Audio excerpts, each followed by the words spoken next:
तो आज की क्लास में जो वेंटिलेशन मशीनरी और वर्किंग और लेजिस्लेशन ये चार सब्जेक्टों के कॉम्बिनेशन के साथ ओवरमैन का सिलेबस कंप्लीट होता है, जिसमें बहुत सारे क्वेश्चंस रिलेटेड हम लोग फटाफट करने वाले हैं, स्पीडली करने वाले हैं। तो आप लोग के पास मात्र अब बची हुई है 5 दिन। अगर 20 को जोड़ दिया जाए तो आज 14 है, 14, 15, 16, 17, 18, 19, 20 दिन है ना। आज को इंक्लूड किया जाएगा तो 7 दिन है। तो 7 दिन में कम से कम 700 प्रश्न जरूर करिए। 700 नहीं तो 350 जरूर करिए। चलिए, आपके सामने क्वेश्चन नंबर 53 दिखाई दे रही है, पढ़िए क्या कहता है। रिकॉर्डिंग स्टार्ट कर देता हूँ। रिकॉर्डिंग स्टार्ट है। फायर एंड एक्सप्लोजन यानी आग और विस्फोट पर आधारित एक प्रश्न है। कहता है क्वेश्चन 53, हड़बड़ाना नहीं है, जैसे अभी हड़बड़ाते नहीं है वैसे एग्जाम में भी हड़बड़ाना नहीं है। पहला 10 क्वेश्चन आप जो है आराम से करने का कोशिश कीजिए। इसकी स्पीड जो होगी वो आप 80 क्वेश्चन है। 80 क्वेश्चन में से जो आपकी अगर 80 मिनट समय देता है तो आप जो है 1 मिनट में 1 क्वेश्चन करने का प्रयास करना है। और शुरुआत में आप 1.25 मिनट भी लगाइए 10 क्वेश्चन तक, लेकिन 10 क्वेश्चन के बाद जो है थोड़ी स्पीड को बढ़ाना होगा, जिसको आपको 60 सेकंड के जगह पर 50 सेकंड के अप्रॉक्स जो है चलनी होगी। चलिए आगे बढ़ते हैं, क्वेश्चन नंबर 53 करते हैं। According to crossing point temperature and moisture content the following are the right combination. Crossing point temperature और जो मॉइस्चर कंटेंट है उसके आधार पर राइट कॉम्बिनेशन कौन सी है। 160 degree Celsius and 2% less than 2% अगर मॉइस्चर है तो वो कौन सी डिग्री कहलाएगी susceptibility to spontaneous heating. B number 140 to 160 degree के बीच में अगर क्रॉसिंग पॉइंट कोयले की टेम्परेचर है और मॉइस्चर कंटेंट 2 से 5% के बीच में है तो वो कौन सी डिग्री की स्पॉन्टेनियस हीटिंग वाली कोयला कहलाएगी। और 120 से 140 डिग्री सेल्सियस है क्रॉसिंग पॉइंट टेम्परेचर और 5% से मॉइस्चर कंटेंट अधिक है तो कौन सी degree susceptibility to spontaneous heating कहलाएगी। यानी आग के आधार पर कोलेसिन को क्लासिफाई करने के लिए कहा गया है सेंट्रल गवर्नमेंट द्वारा कि आग के प्रति कितना सेंसिबल है। तो कौन सी कॉम्बिनेशन यहाँ पर होगी कुंदन। तो याद कर लीजिए ये राइट कॉम्बिनेशन है, all of the above is right है। यानी कि अगर तापमान अधिक अधिक तापमान पर कोयला पकड़ रहा है, पकड़ने का कोशिश कीजिए। अधिक तापमान पर अगर कोयला में आग पकड़ रहा है तो वो जो है कहने का मतलब कि less susceptible to spontaneous heating है। और less susceptible to spontaneous heating है कहने का मतलब कि इसकी इंक्यूबेशन पीरियड जो है ज्यादा होगी। और 2% मॉइस्चर कंटेंट है वो आग के प्रति कम जो है लगने का है। अपेक्षाकृत नीचे वाला आप देखिएगा, अगर 120 डिग्री सेंटीग्रेड पर ही अगर कोयला जल जा रही है, क्रॉसिंग पॉइंट टेम्परेचर है जो जलती नहीं है। क्रॉसिंग पॉइंट टेम्परेचर का डेफिनेशन आपको ध्यान में रखना होगा कि मैं समझाया था, शायद भूल गए आप, कि अपने चूल्हे पर आप डेगची में या कुकर में चढ़ाए हैं पानी, तो पहले कुकर गर्म होता है, पानी गर्म नहीं होता। अंगुली डाल के देखिएगा, कुकर अगर आप टच कीजिए, एक हाथ से कुकर को टच कीजिए और दूसरे हाथ से पानी में डुबाए रखिए अंगुली को, तो देखिएगा पहले कुकरवा में बायां हाथ में अगर आप कुकर टच किए हुए हैं तो बायां हाथ आपको जल्दी गर्म, आप हटा लीजिएगा क्योंकि आप बर्दाश्त नहीं कर पाए। लेकिन पानी में डुबाया हुआ हाथ जो है आपको आराम से रख सकते हैं।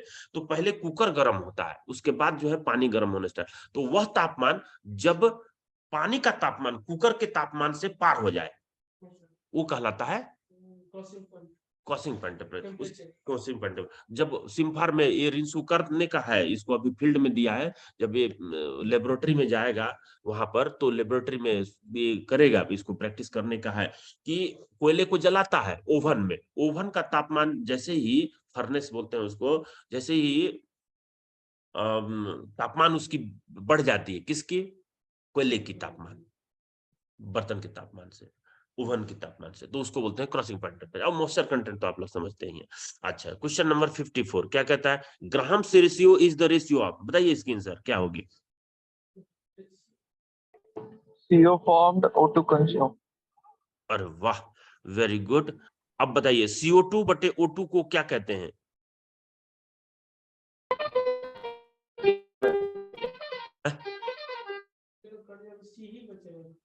और सी कहाँ काट रहे हैं, ग्राहम पहले जो है, हाँ इस O2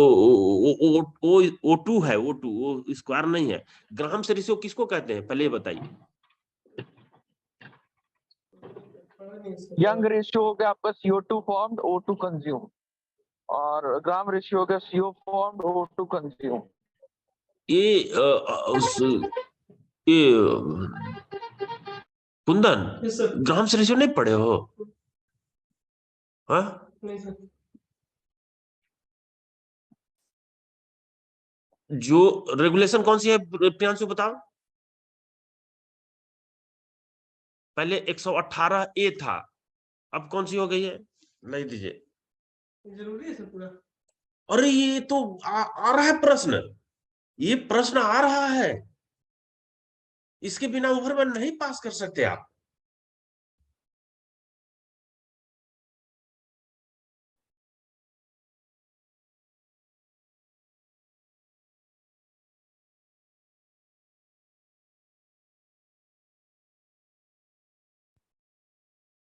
एक 137 है, 137 का लिखिए, 137 का आप खाली कलर करके रखे हैं, 12 का बी नंबर देखिए, रेगुलेशन लिखिए, 137 का 12 का ए और बी दोनों इंपॉर्टेंट है, खाली कलर करके रखने से होगा। पढ़िए यहाँ पर,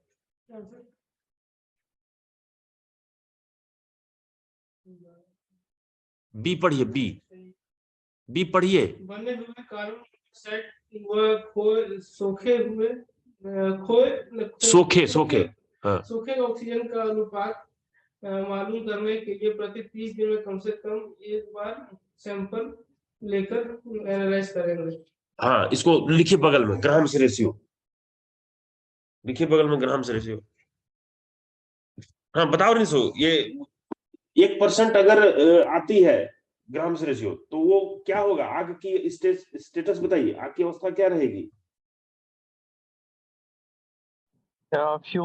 फ्यूम्स नजर आएगा, फ्यूम्स जनरेट होगा।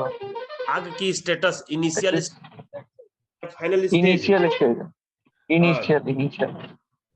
कुंदन सुन रहे हो ना, बाकी कुछ नहीं लिखना है, हमारी बातों पर ध्यान दो, बस रेगुलेशन लिखो, और वहां लिखना है बुक में ही, जहां कलर करके रखे हो ना उतना बड़ा, वहीं पर लिखो ग्राहम्स रेशियो, उसी रेगुलेशन के बगल में लिखो ग्राहम्स रेशियो। हाँ, अब आप जो है अब लिख लिए कुंदन। थर्ड में है एग्जिस्टेंस ऑफ फायर, हाँ और सुनो, इधर सुनो, 4 में 3 दे रहा हूं आपको। फायर।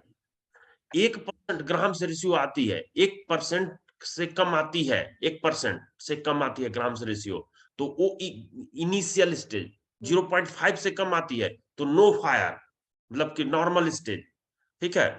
1% रहती है तो क्या होगा, इनिशियल स्टेज, और 2% रहती है तो नहीं, मिडिल स्टेज, और जब 3% या उस 3% से अधिक होती है तो एक्सटेंसिव फायर, ठीक है, प्रगत अवस्था में। याद रखिएगा कि भूल जाइएगा।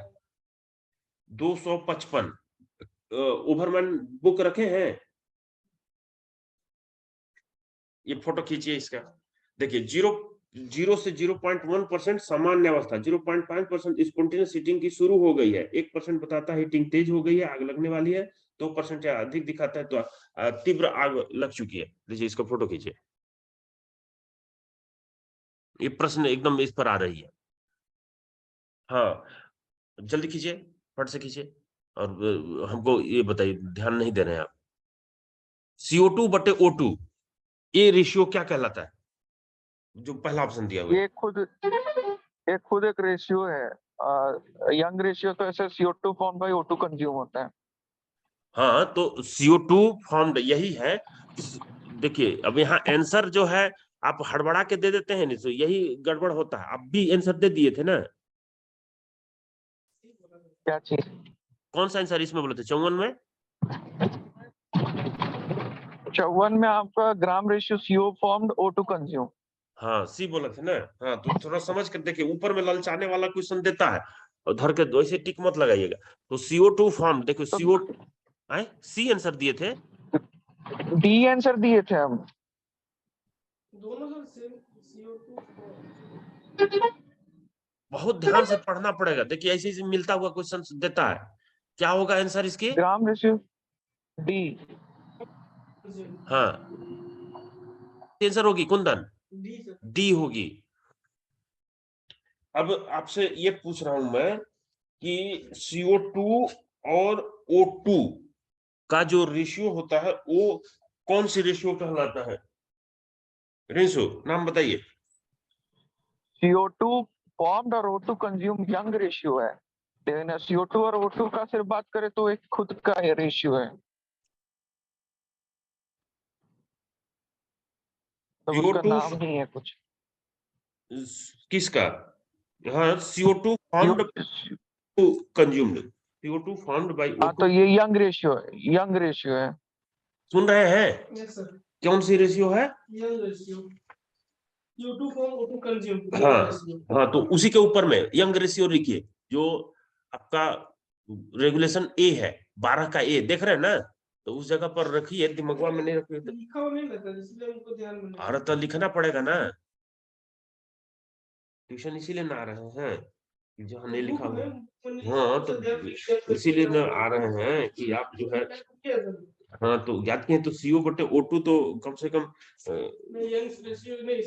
तुरंत हिट करना चाहिए ना उस जगह पे कि हाँ हाँ हम पढ़े हैं। ये रिंसो, हाँ रिंसो, यंग रेशियो हाँ। तुम पढ़ा है? O2 बटे O2 जो है विलेट रेशियो कहलाता है। CO2 बाई O2 विलेट रेशियो कहलाता है। हाँ, CO2 बटे O2 डिफिशियंसी, CO2 बटे O2 डिफिशियंसी लिखिए। वो ग्राम से तो कौन सा रेशियो तुम बोले थे उसको? Young ratio. Young ratio CO2 formed O2 consume. Young ratio है, थोड़ा सा देख लेना, चेक कर लेना। हाँ, मैं लेकिन कंफर्म बता रहा हूँ, इसको अब विलेट कंफर्म है, अब कंफर्म है, साइंटिस्ट, अब जो कंफर्म। तो साइंटिस्ट थे विलेट, वो जो है जनरेट किए थे, है ना? तो विलेट रेशियो कहते हैं उसको। थोड़ा सा उसको भेज देना, तो दिखा देना शायद होंगे। विलेट रेशियो होता है, ट्रिकेट CO2 रेशियो होता फॉर्म्ड है। बटे O2 कंज्यूम्ड, वो विलेट रेशियो कहलाता है, विलेट रेशियो। और बिलो 40% होना चाहिए, बिलो 40% होना चाहिए, तब जो है हम लोग उसको रीओपनिंग करते हैं, रीओपनिंग के समय, ठीक है? रीओपनिंग के समय ये 40% से कम होना चाहिए, लिख लीजिए, तब कंडीशन नॉर्मल कहलाती है। CO2 बटे में O2, लिख लिए रिसो? दिमाग में लिख लो, ठीक है? आगे बढ़े। अच्छा, रिंसो, मैच करना है, आगे बढ़े, कंसंट्रेट कर रहे हैं आगे। देखिए क्वेश्चन पर, match the following and choose the option. A, class A fire कौन सा फायर होता है? बी फायर कौन सॉलिड सा? लकड़ी, लकड़ी वाले में। तो कौन सी होगी आंसर बताओ देख के। हम चुप है, चलो आंसर बताओ दोनों लोग। एक पर बता, एक का 2 हो गया। मन में आंसर डायरेक्ट बताना।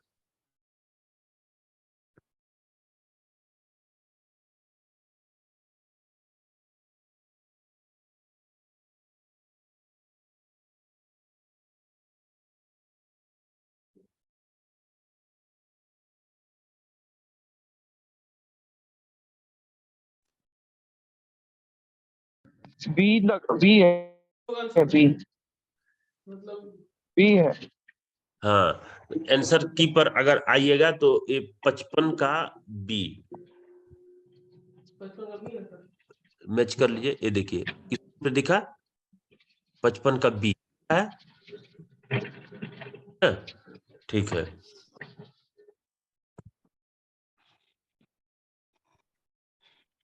अब ये बताइए रिंसु, क्वेश्चन नंबर 56 आपका हेडिंग दिया हुआ है डिटर्मिनेशन ऑफ इन्वायरमेंटल कंडीशन। ये आपकी सिलेबस की पॉइंट है, उसके तहत ये प्रश्न है। 1000 टीपीडी प्रोडक्शन कर रहे हैं, परसेंटेज ऑफ इनफ्लेमेबल गैस 0.15% है, emission rate 15,000 cubic metre per day है, कौन सी गैसीनेस ऑफ सिम होगी? कोई पेन नहीं, केवल देख के आंसर देना है। पेन नहीं चला। डिग्री 3, बस 15,000 को इमिशन रेट को 1000 टन पर डे से डिवाइड कर दिए तो 15 आ गया। 15 क्यूबिक मीटर पर टन, अब क्यूबिक मीटर पर टन आ रहा है तो आंसर ए डिग्री 3। ठीक है। एक जो यहां पर है, बताओ क्वांटिटी ऑफ एयर जो होता है किसके डायरेक्टली प्रोपोर्शनल होगा? एन और बी एन, दोनों के साथ एन और भी के होगा, या स्क्वायर ऑफ एन के होगा, या क्यूब ऑफ एन के होगा? स्क्वायर स्क्वायर के साथ square of B square of N होगा। हैं? Q directly proportional quantity equal to R के स्क्वायर।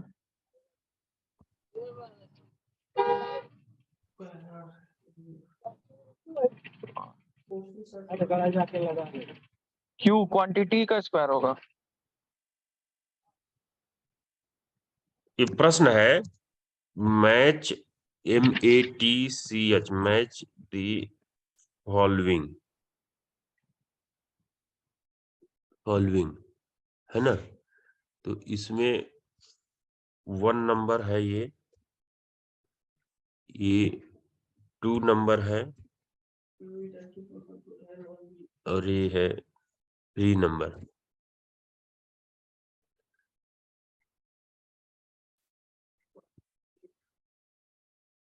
तो ऑप्शन ए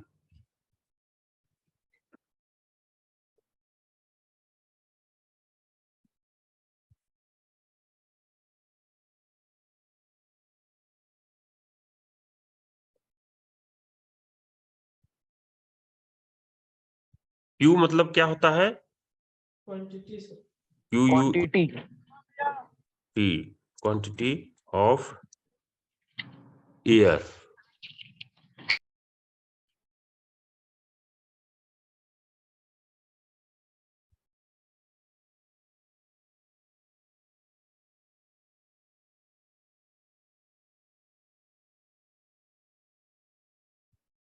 तो क्या समझे इसका मतलब?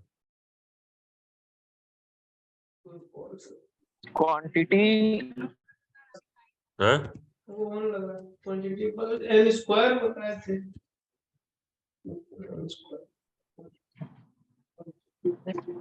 तीनों मैच्ड है, रट लीजिए, तीनों जो है मैच्ड है। ये तीनों जो है ना मैच्ड है।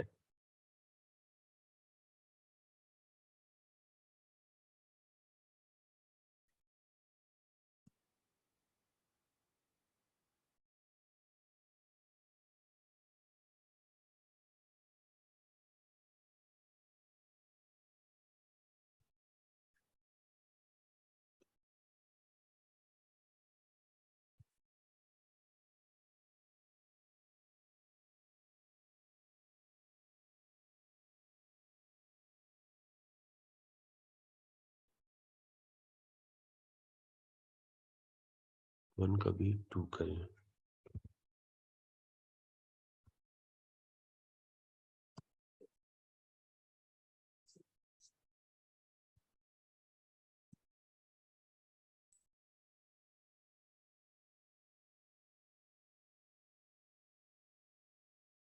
वन का ए कॉमा 2 का बी कॉमा 3 का सी। 1 का dash C comma 2 dash B comma 3 dash A. हाँ, अब बताइए answer.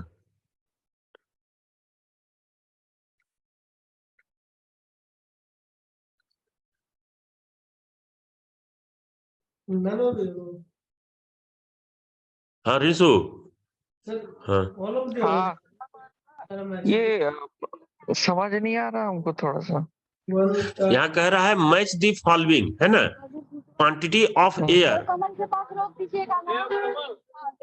Quantity of air A number में दिया है डायरेक्टली प्रोपोर्शनल टू एन और भी, फिर बी नंबर दिया है,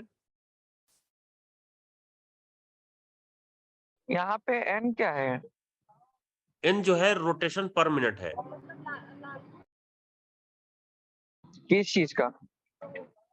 WHERE वेयर एन बराबर, एन स्मॉल लिखा गया, एन बराबर रन पर minute, run Run per meter. पर, हाँ हाँ हाँ रन पर मिनट,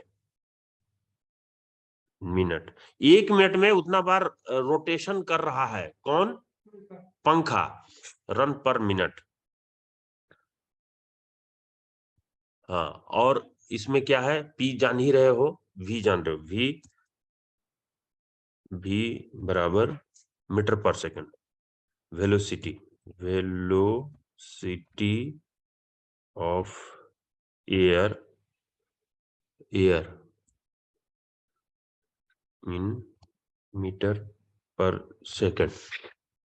तो समझ में आया, ये जो है क्वांटिटी जो होती है वो रन पर मिनट के डायरेक्टली प्रोपोर्शनल होती है, D होगा sir. और प्रेशर जो होती है वो स्क्वायर ऑफ एन के डायरेक्टली प्रोपोर्शनल होती है, और पावर जो है यानी किलोवाट एचपी जो होती है क्यूब ऑफ एन के डायरेक्टली प्रोपोर्शनल होती है।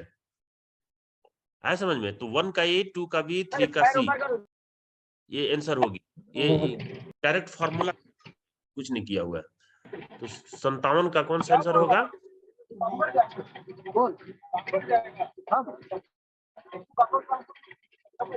आप तो अंदर जाएंगे। बी।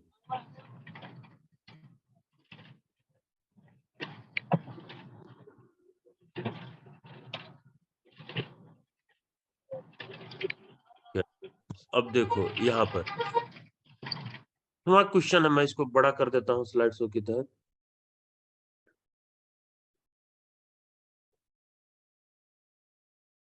देखो क्या कह रहा है ना, कि आइडेंटिफाई द इनकरेक्ट स्टेटमेंट और statements with respect to the prevention of liberation, accumulation and propagation of airborne dust. मतलब हवा में उड़ने वाली धूल के लिबरेशन, और लिबरेशन यानी कि जनरेशन, उत्पत्ति, एक्यूमुलेशन यानी कि जमावट, और प्रोपेगेशन यानी कि हवा में उड़ना। एयरबर्न डस्ट को जनरेट होने से रोकने के लिए, जमा होने से रोकने के लिए, हवा में उड़ने से रोकने के लिए क्या इसमें से स्टेटमेंट जो है, कौन सी स्टेटमेंट गलत है वो आइडेंटिफाई करना है, गलत है वो आइडेंटिफाई करना है। Statement 1, dust shall be suppressed as close as possible its source of formation. Source of formation के जितना नजदीक हो सके उतना नजदीक इसको दबा देना चाहिए। Statement 2, during drilling sharp bit of proper shape shall be used. Drilling के समय में पजाया हुआ बीट का इस्तेमाल किया जाना चाहिए। स्टेटमेंट 3 कहता है during drilling suitable pressure shall be applied on the bits and the hole shall be kept clear of the cuttings. तो ड्रिलिंग के समय में उपयुक्त प्रेशर बीट के ऊपर लगाना है, और कटिंग्स को हर समय क्लियर करके होल से रखना है। ऑप्शन ए कहता है स्टेटमेंट 2 केवल गलत है, यानी बीट शार्प होनी चाहिए, ये गलत है। स्टेटमेंट 3 कहता है कि ये गलत है, स्टेटमेंट 3 गलत है कि बीट के ऊपर सुटेबल प्रेशर नहीं मतलब डालना है, ये गलत है। और होल को कटिंग को निकालना है, ये गलत है। सी नंबर कहता है स्टेटमेंट 1 गलत है, यानी कि डस्ट को जहां उत्पन्न हो रही है उसी जगह पर दबाना, ये बात गलत है। डी कह रहा है कि स्टेटमेंट 1 एंड 2 यानी कि डस्ट जहां उत्पन्न हो रही है वहीं पर दबा देना और ड्रिलिंग बीट पर शार्प होना चाहिए, ये गलत है। None of the above statement कौन सी होगी रिंसू? नन ऑफ दी अबव, यानी कि तीनों लाइन सही है, तो इसलिए नन ऑफ दी अबव होगी। मतलब ठीक है, पर ये पूछ रहे हैं कि मतलब जहां डस्ट फॉर्मेशन हुआ वहीं पे दबा दिया जाता है पानी धीरे-धीरे। जैसे अनलोडिंग जहां होती है ना कोयला, तो वहीं पर पानी बौछार होते रहता है। शावर में नहाए हो हैं, तो शावर में जैसे आप कोयला हो तो कोयला उसी जगह पर गिरती रहती है। शावर जहां पड़ रही है ना, तो कोयला अभी क्या हो रहा है ना कि कैनन जैसा यूज होता है, फॉग बनाता है, उसमें ग्लाइकोल मिला देते हैं, तो जो सस्पेंडेड फॉर्म में जो डस्ट रहता है वो डस्ट को खींच देता है, वो जो वाटर ड्रॉपलेट्स जैसा फॉग जैसा बनाता है ना, हाँ, वो डस्ट को खींच लेता है। खींच के नीचे गिरा बैठा देता है ना, हाँ हाँ, में बैठा देता है। चलो, तो ग्लाइकोल, ये वो शब्द दिया है, ग्लाइकोल मिलाया जाता है। तो अब देखो एक प्रश्न, ये वर्टिकल शाफ्ट 6 मीटर डायमीटर का है और वो कनेक्टेड किया गया है लेवल में, जिसकी डायमेंशन दी हुई है 4.5 और 2.5 मीटर क्रॉस सेक्शन का है, और flow of air of the shaft जो है क्वांटिटी बह रही है, कैलकुलेट करना है हवा को शाफ्ट में जो बह रही है वेलोसिटी, हवा की वेलोसिटी। तो बताओ, ये तो न्यूमेरिकल है, तो सबसे पहले तो रिलेशन खोजना होगा। रिलेशन कैसे खोजना होगा? डायमीटर दिया है शाफ्ट का और वेलोसिटी पूछा है और क्वांटिटी दिया है, तो क्वांटिटी और वेलोसिटी के बीच में क्या रिलेशन होता है ये खोजना है। Q और V में क्या रिलेशन होता है? हाँ, तो लेकिन यहाँ पर निकालना है, Q बराबर खोजना होगा। क्या होगा रिंसु? भाई ए खोज भाई ए होगा है? एरिया बाय ए, तो सूत्र बताइए। B by A, area into velocity, Q हाँ, को to area into velocity. Quantity बराबर एरिया इंटू वेलोसिटी। हाँ, आपसे वेलोसिटी, तो वेलोसिटी बराबर क्या हो जाएगा? 2/a में। पहले रिलेशन पे जाइए ना, अब नीचे मत देखिए, अब सोचिए दिमाग में V और Q के बीच में सूत्र खोजना है। तो अभी अभी आप देखे कि Q बराबर रिंसु बोला एरिया इंटू वेलोसिटी, आपको निकालना है वेलोसिटी, तो वेलोसिटी बराबर कहिएगा तो क्या होगा? ऊपर चला जाने से Q बटे में A। Q दिया हुआ है 180, Q दिया हुआ है 180, तो 180 बटे में A मतलब एरिया। बताओ शाफ्ट का एरिया कैसे निकालोगे? शाफ्ट की एरिया, नीचे मत देखिए, कुछ नहीं है नीचे में, अब ऊपर बताइए। आप शाफ्ट में उतर रहे हैं, अब बताइए शाफ्ट की एरिया कैसे निकालिएगा? तो सर दिया हुआ चौड़ाई कौन कुछ नहीं दिया है, सूत्र बताइए आप।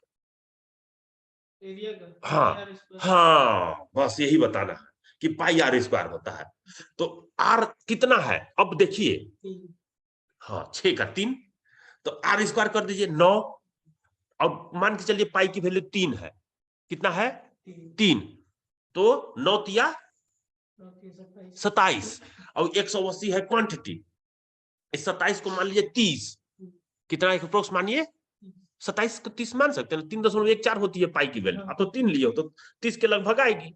अब ऊपर में है 80, 180, अब 30 से भाग दो, 0 से 0 काट दो, 3 6 18, 6 आ गया शाफ्ट में वेलोसिटी। तो 6 वाला कोई है? देखिए 6 में 6 सब है, तो यहाँ कंफ्यूजन हो जाएगी, आपको एक्यूरेट निकालना पड़ेगा 3.14 से। लेकिन कैसे बनेगी पहले तो ये तो पता होना चाहिए तब ना। जोड़ घटाव में गलती नहीं होगी तो आ ही जाएगा। क्लियर है? Yes, sir. कैसे बनेगा? रिंसू क्लियर हुआ? चलो अरे ठीक है। ये वाला क्वेश्चन करेंगे बाद में, अभी हम उतर गए हैं तो थोड़ा सुनाई उनाई नहीं दे रहा था। अच्छा ठीक है, अभी ठीक। अभी जस्ट बस रुकी है। अच्छा ठीक है। ये वाला हमको क्वेश्चन करना है, इम्पोर्टेंट लग, ये बहुत इम्पोर्टेंट लग रहा हाँ लेकिन बहुत ही एक सिंपल सूत्र पर बनेगा। है। हाँ हाँ हाँ, हाँ इसको अच्छा। बनाना हमको याद है, हाँ Sir, तो हाँ करना है करके। 4.5 मीटर दिया हुआ है? हाँ तो उस एक वो निकाल लीजिएगा तो एक उससे मैच कर जाएगा तो उसके तो मैच करेगा। उसमें भी यही करना है, 180 बटे में 4.5 से भाग देना है, फिर एक बार उसी को 2.5 से भाग देना है। एरिया है, एरिया तो देखा ही रहा है, उसमें कितना हवा किस गति से बह रही है, उसी को भाग देना है, बस भाग देना है, कुछ नहीं करना है।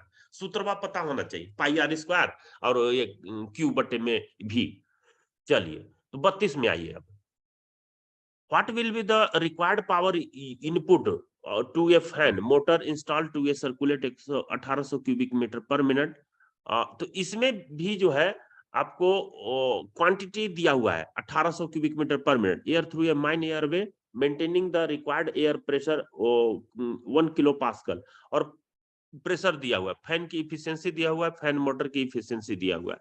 तो यहाँ पर फॉर्मूला आपको याद करना होगा, क्वांटिटी प्रेशर पावर। क्वांटिटी, अब उधर कुछ मत देखिए, क्वांटिटी प्रेशर पावर, ये तीनों के बीच में रिलेशन सूत्र खोजिए,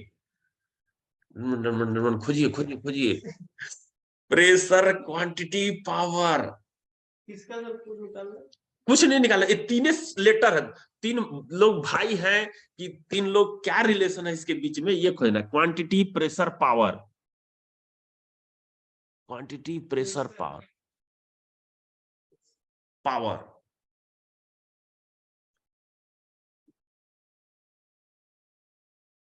Q is equal to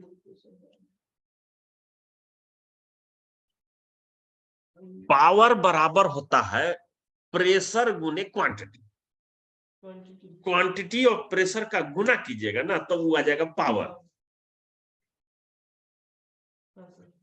ठीक है, जैसे कि ए भी और क्यू के बीच में रिलेशन सीधा सीधा रिलेशन था, क्यू बराबर ए इंटू भी, वो कर लिए हम लोग। अभी हम लोग देख रहे हैं पावर बराबर, लिख लीजिए, पावर बराबर quantity into value, sorry quantity into pressure, लिख लिए। Yes, sir. लेकिन इसके बटे में डालते हैं, अगर किलोवाट कर रहा है नीचे में ऑप्शन में, तो किलोवाट करने के लिए जो है ना भाग देना पड़ता है, किससे? 102 से। ये एगो कठिन हो गया, इतना तो कम से कम पहले याद रखिए। ये कांस्टेंट रहता है, शुद्ध। 102 भागित 102 लिखिए, डिवाइड बाई 102, ये डिवाइडेड बाय क्या है? Q into P, Q into P बटे में किसको निकालने के लिए सर? पावर, पावर बराबर क्यू इंटू,